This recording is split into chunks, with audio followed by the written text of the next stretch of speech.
So now you want help. California Governor Gavin Newsom begging Congress for $40 billion to tackle wildfire relief. The governor somehow found $50 million under Sacramento's couch cushions 2 weeks ago to fund his vendetta against President Trump's agenda. Let's not forget, California is spending $9.5 billion extra and counting on health care for illegal migrants this year. That's only been in place fully for 1 year.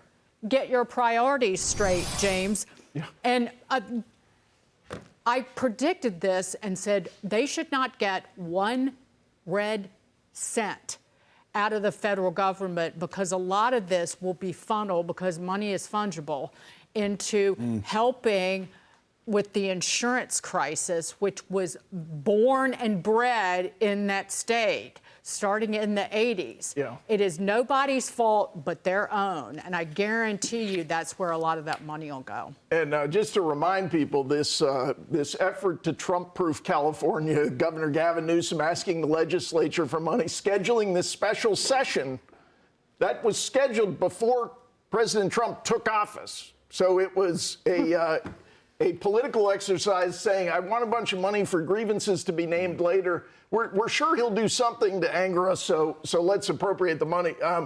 This oil story, having chased all the oil companies out of California, they're now saying maybe we ought to operate our own refinery. On this network, a Chevron executive last year explained in detail how California had made it so difficult to do business, so inhospitable to businesses of all kinds, by the way, but especially to the petroleum industry.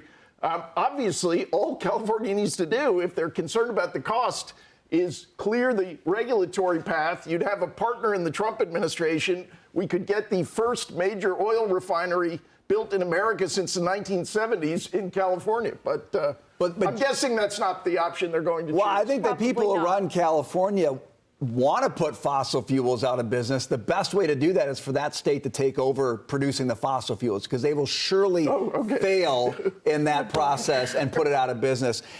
Taylor, your state is struggling here, and Governor Newsom wants money. The problem is, in California, even if Newsom says, you know, I'm going to roll back some regulations for rebuilding, none of the people at the local level do it. Yeah. So you end up with the same problem of you can't. So like the problem is you've got layers. It's like an archaeological dig. You've got layers of bureaucracy before you're ever going to find any of the treasure that you're looking for. I mean, do you think in some of these cities where, like in LA, Mayor Bass fired the police chief? Can something change? If something doesn't change there, it doesn't matter what government. I'm not sure people trust her any more than they trust Newsom at this point. Brian, you bring up a good point in terms of the rebuilding for the wildfire efforts. Newsom came out with what looks great on paper, rolling back all of our regulatory efforts. But Brian, to your point, the local, LA has stricter local rules, right? And so home builders who were coming in to rebuild after the Palisades fire are calling this a non-starter. Mauricio Umansky, we know him, the big developer from the agency, Jason Oppenheim of the Oppenheim Group. They're all doing big developing and big real estate deals down in LA. They said, honestly, the clearing out process at this point is 18 months. Rebuilding could be 4 to 6 years. It could be 8 years. I mean, imagine in Palisades, a little bit more of a middle income community relative to well, maybe relative to other California, I don't know. It's pretty. It is, but I mean, those people are totally going to be left behind unless they vote to change the local laws. Builders aren't going to come in and do that. Why do you need permitting at all if someone only wants to exactly replicate what was already there? I know. Why should there be a process? And it's even at the state level, you've had this series of issues where the governor has to keep sending executive orders to the California Coastal Commission to say, no, I really mean it. You really need to let people rebuild. But it was okay until this happened. And Palisades, I had family who live there, and you have people who earn $1 million a year, and they can only afford to rent an apartment in Palisades. That's how costly it is. So if my issue is you have the highest income taxes in the nation in California, and you had the worst insurance regulations. And if people didn't have home insurance, it was their choice. There's no reason. They have an insurer of last resort in California.